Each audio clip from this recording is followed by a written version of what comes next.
Fortnite. The story begins like any other Fortnite match in a long ride inside a battle bus. Like any other Fortnite matches, it is important to pick your landing spot carefully. And good thing the Black Mesa map has plenty to choose from. We got steamy stacks, tilted towers, rocky reels, or even Flash Factory. After spending solid 10 minutes figuring out where to land, we end up dropping last in a secret bunker. After getting our battle pass upgraded, we can finally prepare for the live event. A mid-live event happens and the new season begins. Kevin the Cube this time begins spawning aliens and the storm circle begins to move in on us. So we pack our gray pistol and begin to move farther into the circle. After leaving our trash friend behind, we fight our way through the bot lobbies, picking up the gold pump along the way. And 200 pumping children that have decided to play in my lobby.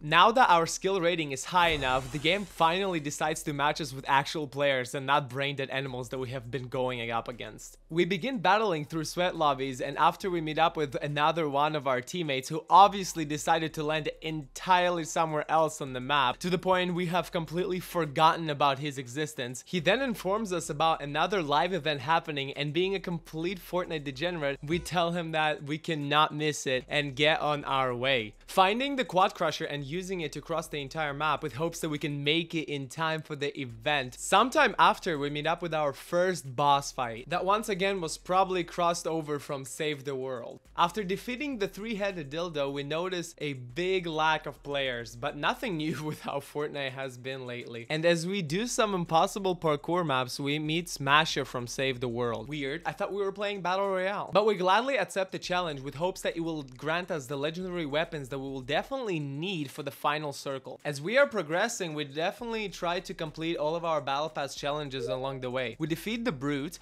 and are rewarded with the mythic quad crusher. With long road ahead of us, here's some Subway Surfers gameplay so that your brain rotted attention span doesn't leave the lobby.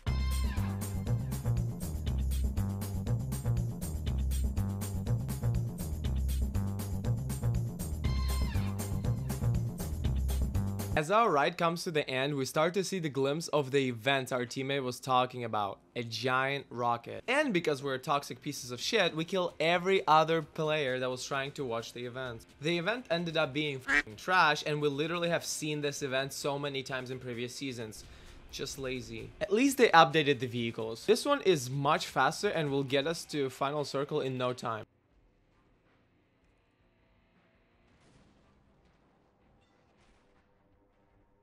Oh. The year must be 2026 because they have finally added swimming underwater, and after getting an epic crossbow, we can finally relive Renko's early days of sniping. Yeah, we don't talk about that. Visiting Flash Factory and some freezer, we run into the sweatiest squad yet. The female sweats. With their insane aim and their movement, I had no doubt in my mind that they have participated in almost every cash cup possible. Little did they know, Renko has taught me how to snipe, and they quickly rotated out just to ambush me later on. Having to restart my game so close to top 10 was annoying, but I was dedicated. Finding the mythic sword and making it back to Flash Factory, where we force our teammate to drop their pistol, because let's be so for real, we both knew I was better with it. After looting the factory, we decided to rotate into the Labyrinth Lab. I'm really proud of that name. Where we reunite with our teammate that have dropped not that far from us. After we watch our teammate completely wipe out an enemy squad,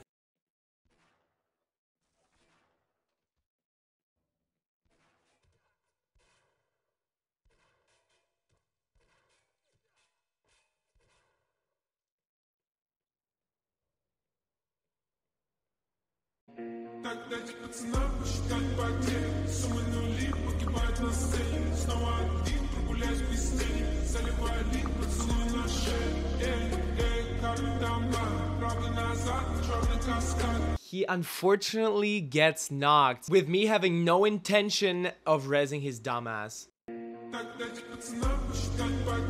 I solo wiped the squad, and after grabbing my teammate's reboard card, I moved deeper into the lab in search of a newly added weapon. After more searching, we finally find it. The mythic laser cannon, capable of one-shotting anyone even with full shield.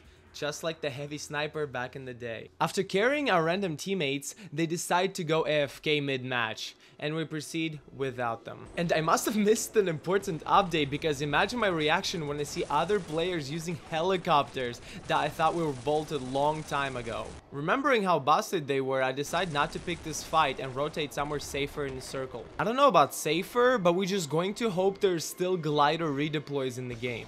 But soon after, we find the rocket launcher, and at this point I grew tired of this helicopter nerd, so we show him who is the true OG.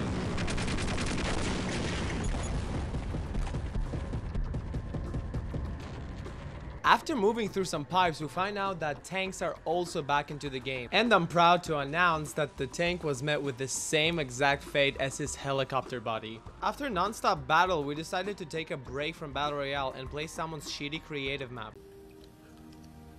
I'm tired, boss. Whoever created this map decided it was a good idea to put explosives everywhere. And after beating it first try,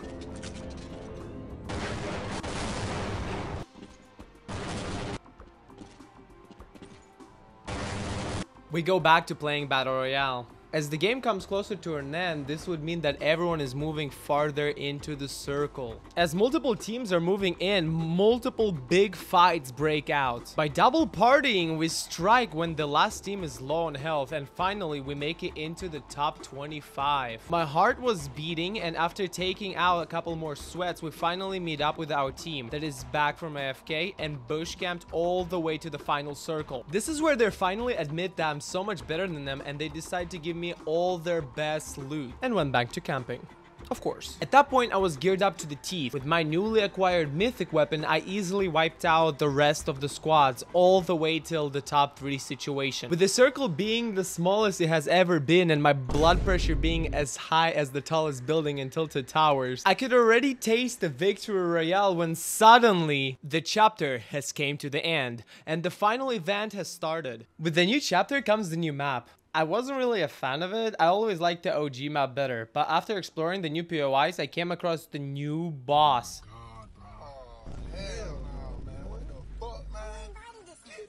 And after defeating this infinite health testicle, we make it to the center of the map. This is where my squad has told me the Storm King spawns. And there I was, fighting the Storm King. The fight hasn't updated much because we still had to destroy its crystals and only then destroy the king himself. After the big battle, there I was. The last player standing, victory royale.